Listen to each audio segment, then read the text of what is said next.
Welcome. You're listening to Latin Waves with your hosts, Sylvia and Stuart Richardson. Latin Waves is more than just hot rhythms. This is a show about community, about creating a culture that is inclusive and based on fairness. Because everyone deserves dignity, respect, and has something to contribute. A new world is possible, and it all starts with us. Online, I have Bruce Gagnon. He is the coordinator of the Global Network Against Weapons and Nuclear Power in Space. He was co-founder of the Global Network when it was created in 1992. He writes for a blog called Organizing Notes, and I would say he's been a lifelong labor and peace activist, and he's always been consistent in his principles towards peace and a more calm and humane world. Welcome to the show, Bruce. Thank you very much, Stuart. Glad to be with you. Now, recently I was speaking with a few people about the Ukraine conflict, and I'm still floored at the level of gaps in their knowledge, or I could say ignorance in their knowledge. Could you fill us in just on some background details of how we got to this point, why Russia invaded? I'm not saying it's a big justification. I'm just saying, how did this war happen? It didn't just appear out of nowhere.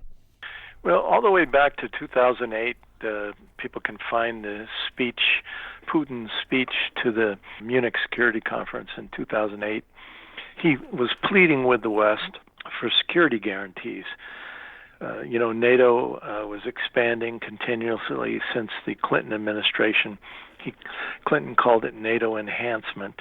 At the same time, Gorbachev had been promised at the time of the collapse of the former Soviet Union, that NATO would not expand 1 inch towards Russia. But then Clinton again broke that promise.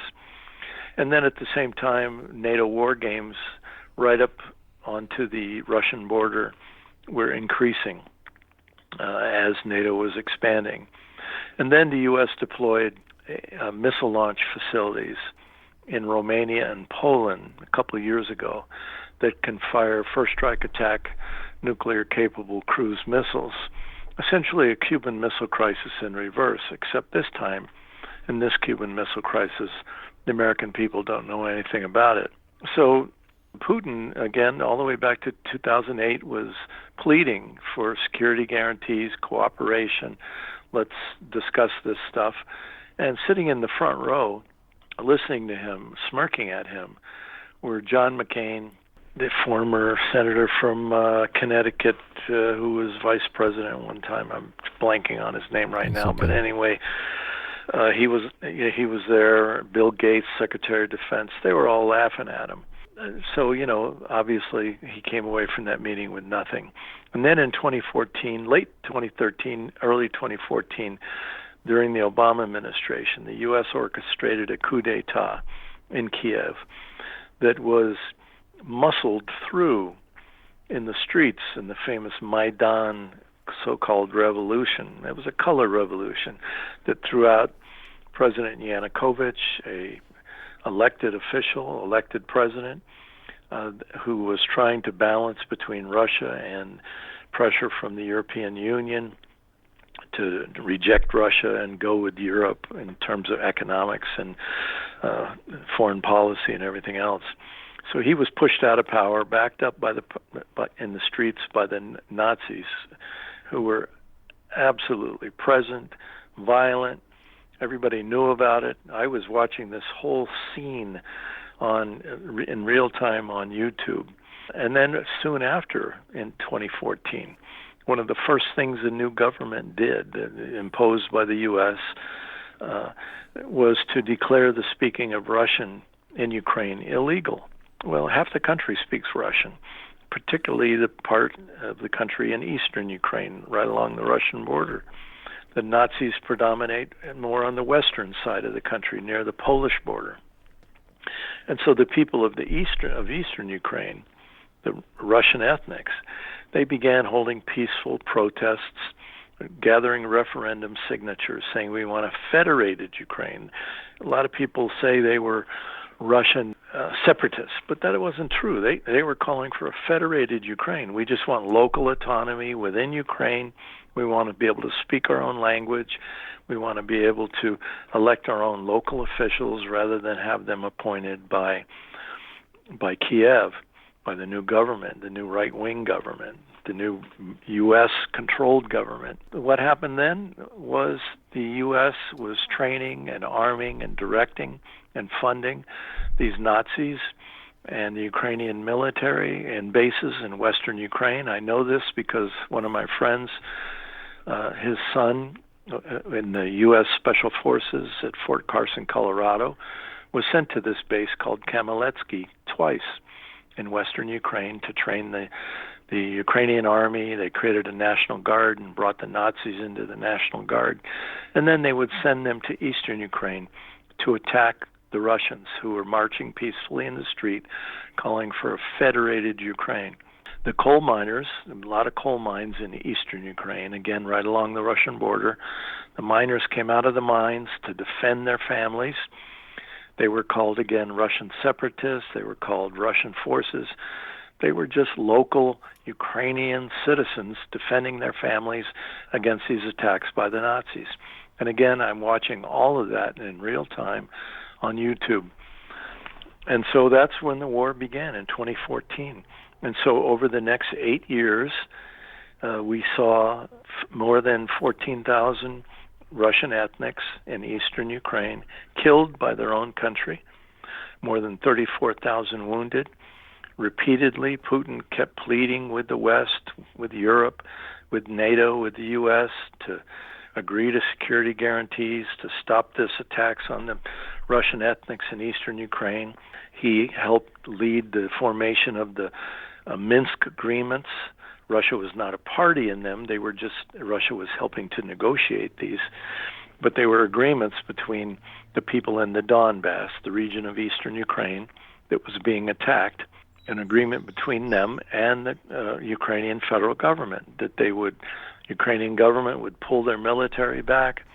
They would allow for this federation of Ukraine, local autonomy for local people. Putin was not demanding at that time that these people become Russian, part of Russia, or anything like that. And then in the last few months, we've heard the former presidents of Germany, Angela Merkel, the president of France, Hollande, and we've even heard Petro Poroshenko, the former president of Ukraine, all say the same thing. We never intended to enact the Minsk agreements. We just used them as time to build up our military so that we could further attack the Donbass. So that's the story, and that's the reality. So eventually, by 2022, the slaughter of the Russian ethnics, Ukrainian citizens, inside of eastern Ukraine got so great that Putin was really forced to make a move. At the same time, it became clear that they had, in these intervening 8 years, the US and NATO had built up the Ukrainian army to a major scale with equipping the hell out of them, more than 300,000 troops, and it was clear from information that the Russians were intercepting that they were going to do a full onslaught against the people of eastern Ukraine. And that's when Russia started what they called a special military operation. Just one more thing I'd add. On that very same day that Russia began the special military operation, the US and NATO began a war game called Cold Response on the Norway-Russian border. And right at that spot, they began this war game, and it was all about controlling the Arctic. And so I believe one of the key reasons that the United States and NATO are trying to take down Putin, they're trying to do regime change, they're trying to break Russia up into smaller countries, is because of climate change. As we look at the Arctic region, the ice is melting fast, and soon it will be possible to drill up in that region. Russia has a vast resource base, and for the last 500 years, just about every year, like clockwork, a different European country volunteers to attack Russia to try to break it up. Sweden, France, Germany twice, and now it's the U.S. leading the fight. And so this is the game. Break Russia up, take control of their vast resource base, but blame it all on Putin. This is information that is not in the mainstream narrative. Now, you were inside Ukraine.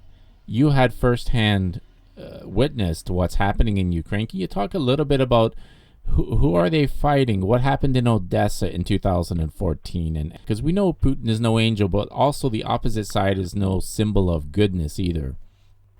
Well, in 2014, soon after the coup, again, remember that I said that people were collecting signatures and having peaceful protests. Well, in the city of Odessa, local people were in a park called Kulikova Field, and right next to the park is the Trades Union Hall. So it's a very big place where a lot of people walk through the park and everything. So it's a good place to what we call table. They set up tents and with tables inside, and they're collecting signatures for referendum. We want a federated Ukraine. We want to be able to speak Russian. And so they were attacked by Nazis, the Azov Battalion, Right Sector. They were bussed and sent in on trains from all over the country. Remember what I said, that in western Ukraine, near the Poland border, that's where the Nazis predominate. When Hitler swept through in World War II, attacking the Soviet Union, he swept through Ukraine.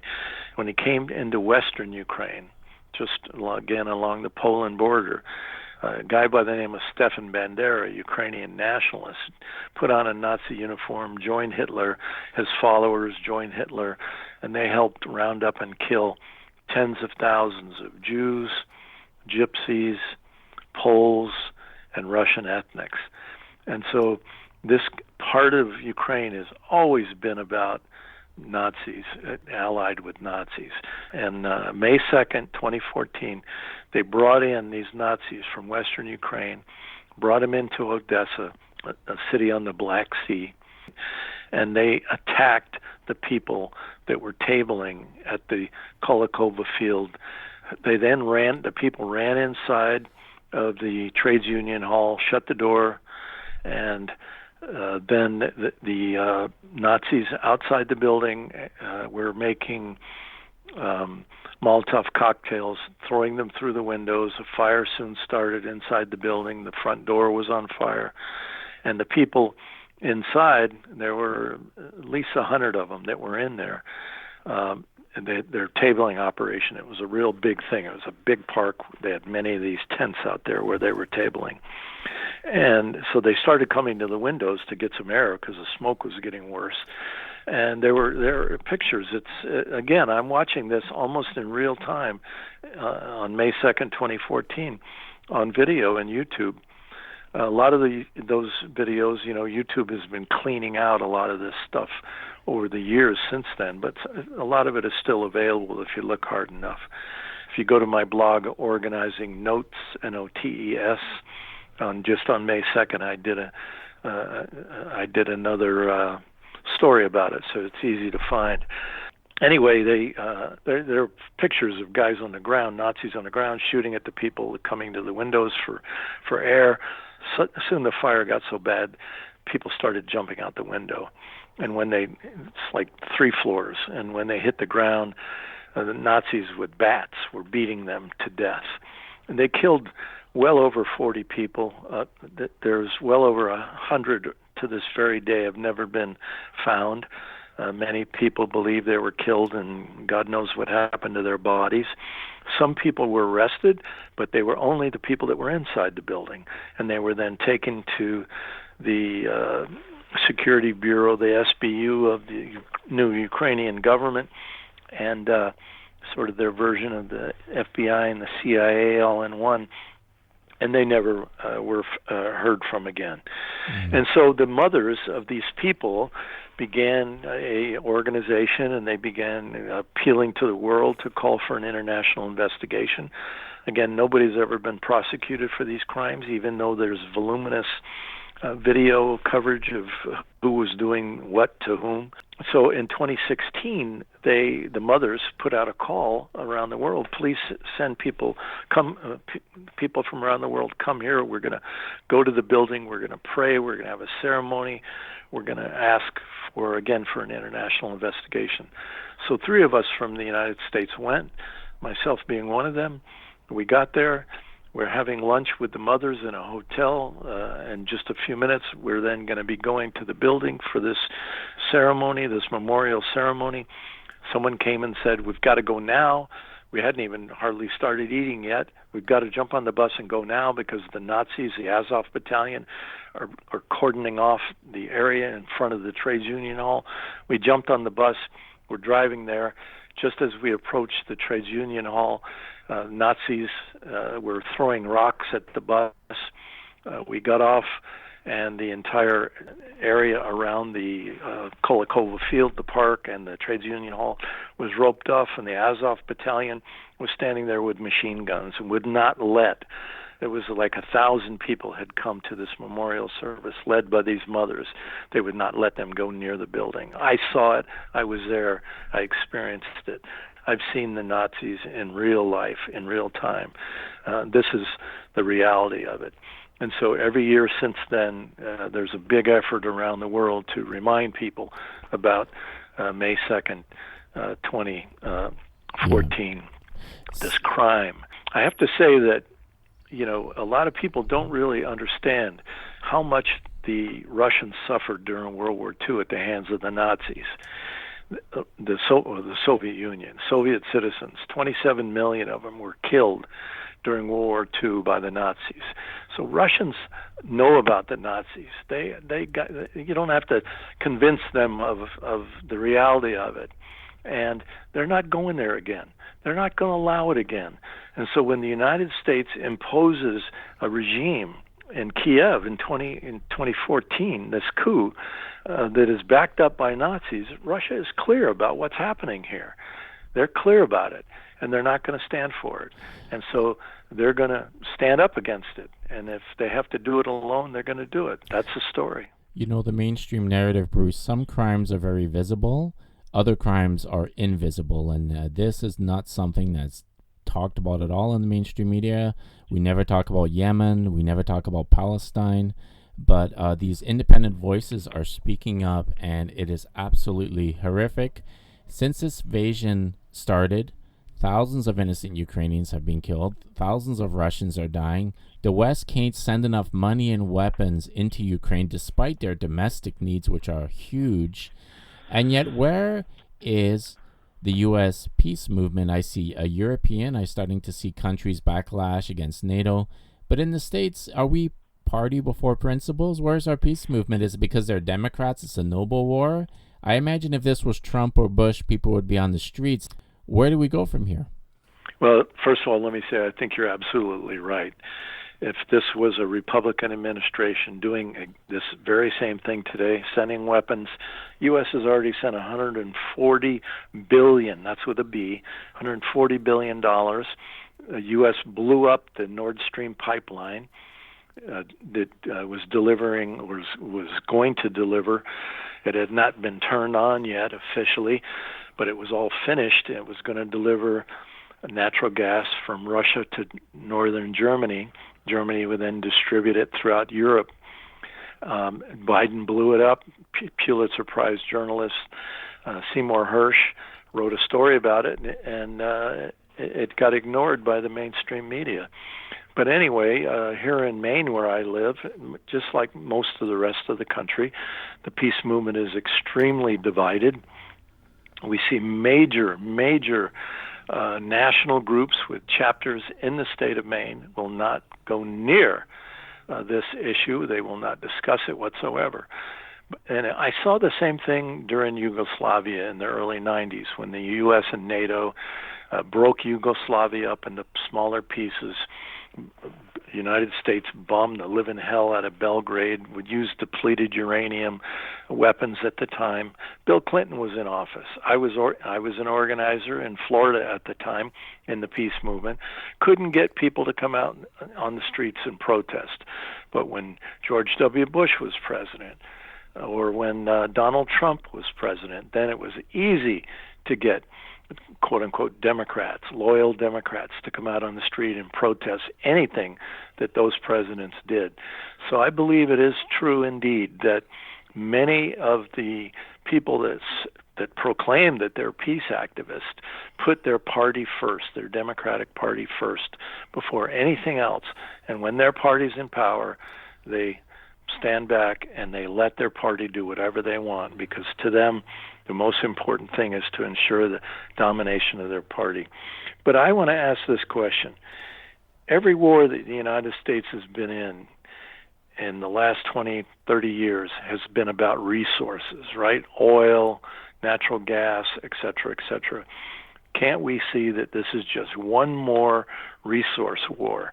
The United States is trying to take the resources of Russia, and it's using Ukraine as a tool, as a proxy, as a weapon against Russia. Don't people see that clearly? Absolutely. And are we willing to risk nuclear annihilation over a tiny strip of land in eastern Ukraine that's mostly Russian, pro-Russian speaking people? Every single day we're getting closer and closer, and people seem to kind of bury their heads in the sand. What will it take to have peace? And before you answer that question, I asked a fella at the gym, I said, what will happen if Russia actually starts losing and they actually start incursions into Russia and they're backed in a corner? What happens then? Has anyone given any thought to the fact that if you push a nuclear power into a corner, terrible things might happen? Well, it's a good question. And at this moment, England has sent depleted uranium shells for tanks. First they sent tanks, and then they're sending depleted uranium shells.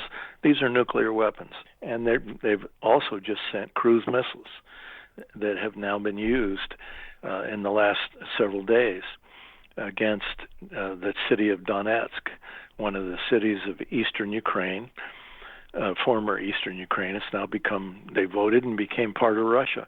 Also, it's not if Russia is attacked. It's been going on for quite a while now, constantly. Ukraine has a big border with Russia. There are sections of really rural Russia that are constantly being attacked.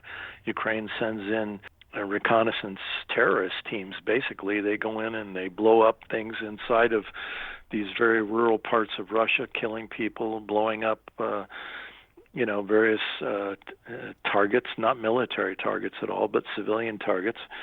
And then just in the last week or so, 2 drones were sent to attack the Kremlin. Russia shot them out of the sky. So these attacks are already underway. But at some point in time, yes, it's a legitimate question to ask. Does Russia finally say, it's the United States, it's the UK, it's Germany, etc., that are providing these guys, these Ukrainian terrorists, all of these weapons?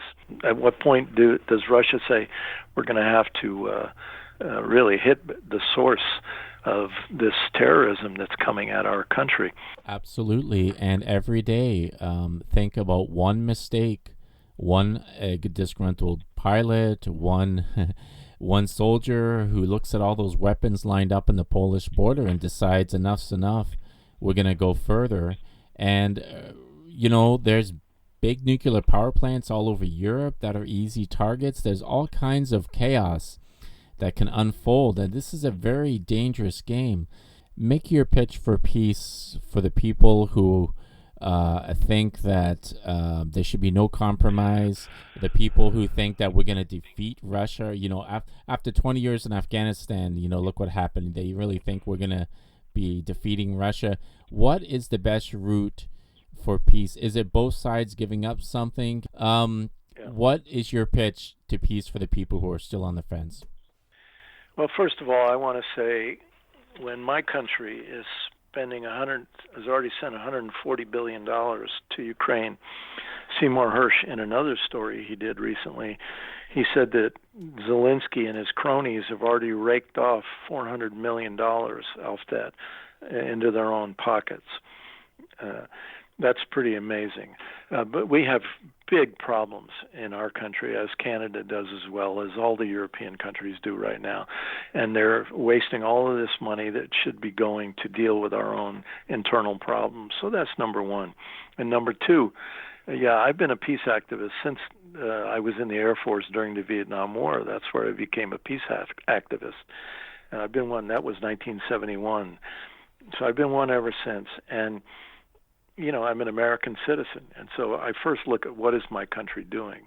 And it's what I do every day. It's what I know. I know everything the United States is doing practically all over this planet, and it's not good.